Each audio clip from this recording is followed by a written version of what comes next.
Hi, my name is Tyler and I am the owner of this home. This house was purchased in 1960 by my grandparents. It was also the same year that my father was born. From 1960 all the way up until present day, my family has lived and owned this home in some form. My father spent most of his life in this house. He may have spent a total of 5 years out of the house when he was dating my mom, but by the time they were married, they were fully inside this house. Which means that we've had 3 generations of my family inside this home. Everyone from my grandparents and all of my uncles and aunts, down to my parents and then their children. And we're hoping to continue the process, and if I have children, continue them to live in this house as well. I grew up in Hamilton Heights from 2000 to around 2009, 2010.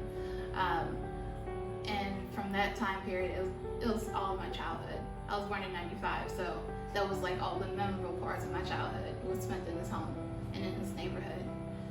Growing up, we had a lot of older neighbors, so it really was about a lot of community.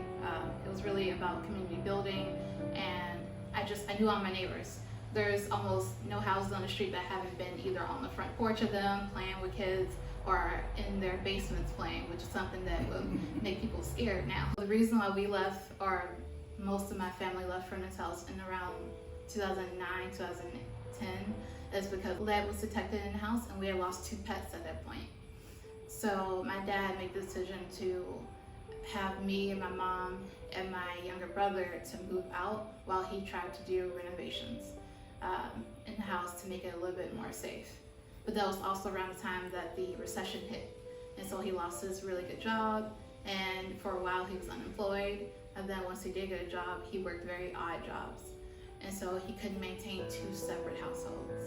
As I looked for ways to gain money to help me fix up the house, I realized why, and it was because of redlining.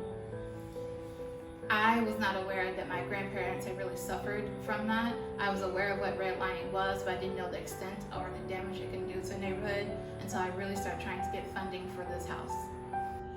The Gateway Neighborhood Fund, we have counseled several clients for the fund and have found them to qualify when it comes to credit, but there's always has been a common challenge when the borrower does not have the financing that goes into repairing a home. When I originally started this project, I assumed it would cost about $75,000. That was something I thought I could work my way up to with savings and working hard and stuff like that. But I never anticipated the amount of money you need before you actually start working on the house. There are fees that include everything from architectural drawings to inspections and stuff like that.